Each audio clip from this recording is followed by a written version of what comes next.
Hello and welcome to Spotlight Community. I'm Evgenia.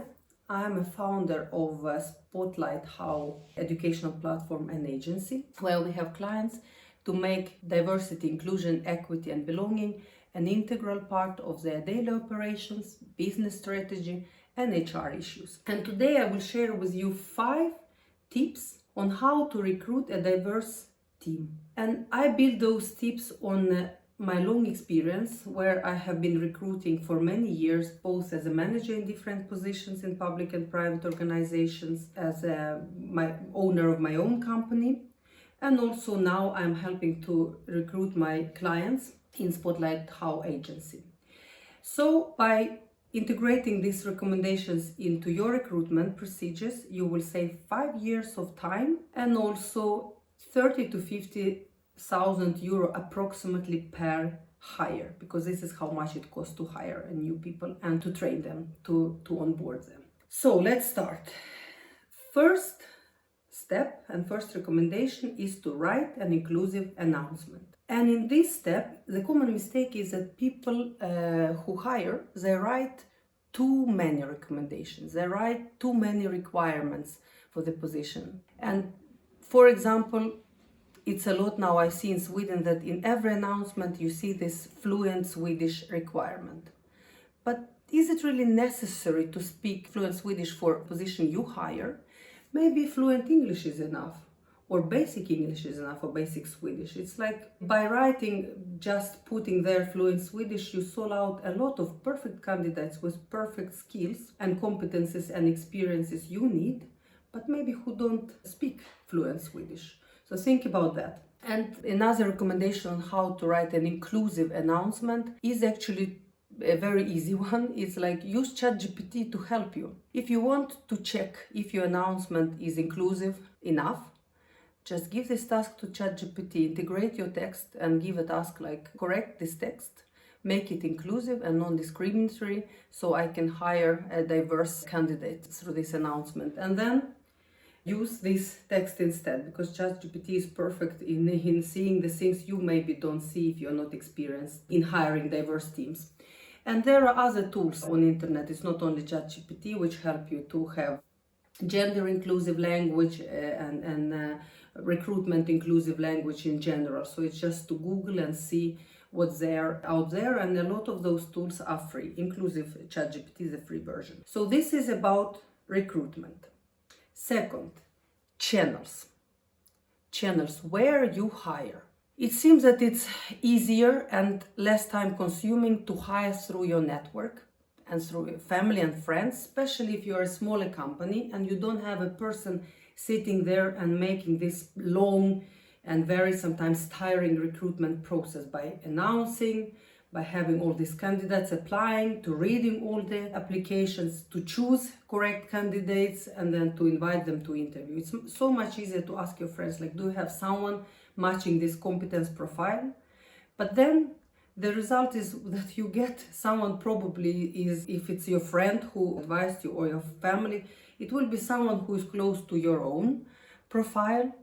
And also maybe someone who is not 100% what you ask for when it comes to competences and experiences. So it's actually much cheaper if you do a real recruitment process, if you really announce out there.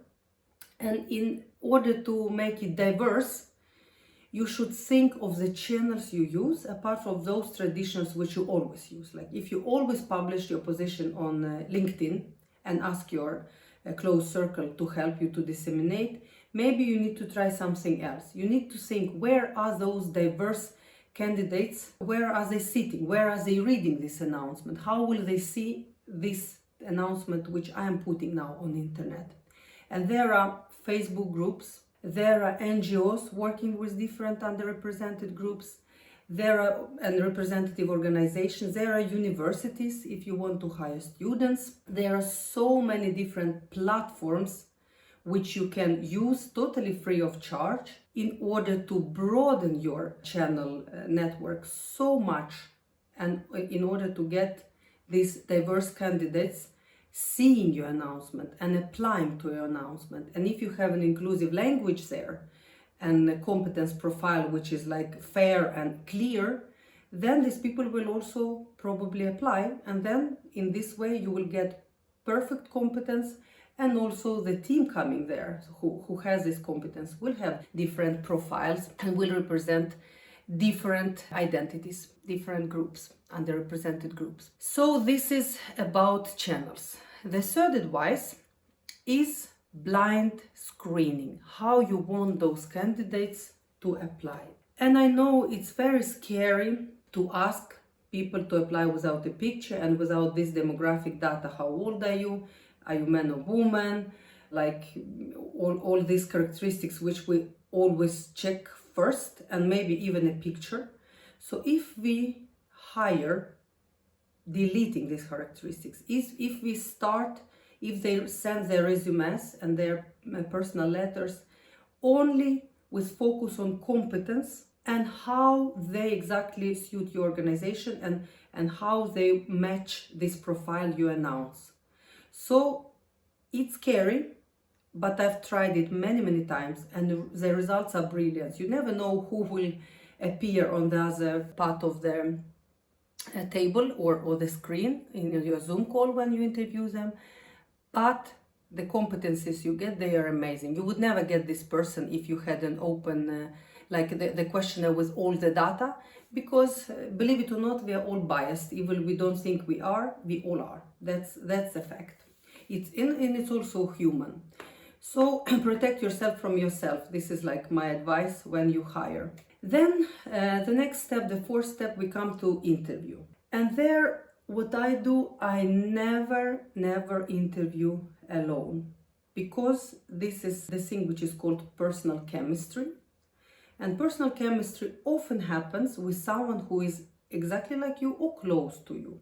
So I noticed before, when I didn't use this advice myself, I know that I hired someone who was really close to myself, like someone exactly like me or close to me. So now I actually invite, for when we hire, when we have these interviews, I invite someone, and it should be someone from your team or someone from the team of the organization you hire for, if you're a consultant. And it's brilliant if these people who help you in this little boarding committee, if it's 2-3 people, if they also are representatives for underrepresented groups, because they will see with totally different eyes the candidates you are interviewing, and they will ask questions and come up with experiences which you basically don't have as a recruiter, because you have your profile and your baggage, and they have their profiles and their baggage. And then when you come together after interviews and discuss different candidates, I'm sure the choice will be different compared if it's only you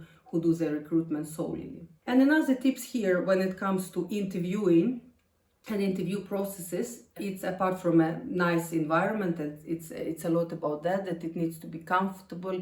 It needs to be, you need to really put time and efforts and discuss with the candidates, not to be in a hurry and look in your screen all the time, writing down and making the other person nervous. So inclusive environment is very important, because there are maybe people with autism who need a little bit more time to relax, and also to feel like this icebreaker at the beginning. You need to be more like open and listening, really listening, and be open and ask correct question and make the person on the other end of the table or screen comfortable. And what I always use, I never ask personal questions.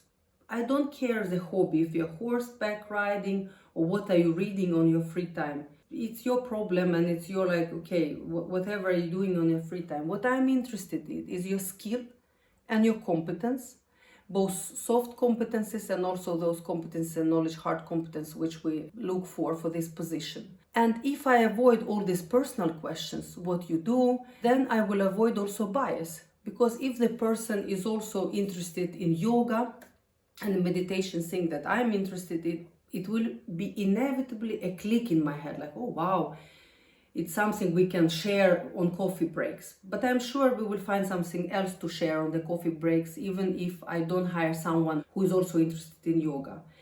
I am interested, remember, only in competence profile, so I stick to that.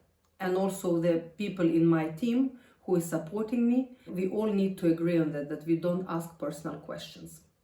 So this is about interviews. Last but not least is a tip about competence pool, which internal competence pool, which I built for my clients and also for myself when I hire. And it's something which saves you a lot of time and money, both in this specific recruitment and also in future. It's more business advice rather than diversity and inclusion, but still, it belongs there as well. You will see more than one perfect candidate. You cannot hire them all. You will hire one who suits the best this position. And these 2-3 other people, maybe 10, whom you interviewed and who almost matched, but not 200%, save them in your internal pool for future. Maybe this candidate you hire right now will find another job only in the process while you're waiting when this person is changing job to your organization. So you don't need to start all over again this process, but instead you see in this pool of talents whom you saved from this circle, from this announcement, you will take second best or third best candidate and make another interview with them. In this way, you also secure diversity and inclusion because you went through all these 5 steps so far and ended up there. And also for future, if you are a company working with projects, social innovation projects, and you want to hire another project manager in 1 month, maybe you start from the diverse candidate pool, or you make a new announcement if nobody from there really suits for the position. It depends. And to finish this video, I want also to speak a little bit about mindset when we hire. This mindset, this is like a core, always here in the back of my head when I hire. I never hire a diverse candidate because, and I don't even like the word diverse candidate because for me it's tokenism. It's like you hire someone to represent a group of people. And it's never a diversity, this individual diverse hires, it's never a diversity, it's pure tokenism. So instead, when doing all these steps which I've just described, you create a diverse culture, you create a diverse organization, and this recruitment process becomes a diverse recruitment process, a part of this organization. So this is what you are focusing on, and not on recruiting a diverse hire for this concrete diverse position.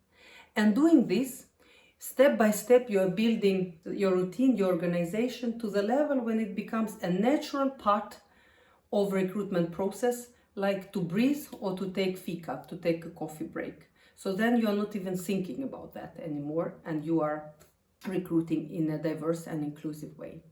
So this was my recommendations. I hope you find them helpful. And if you have your own recommendations or something you agree or disagree with, please write in the comments of this video.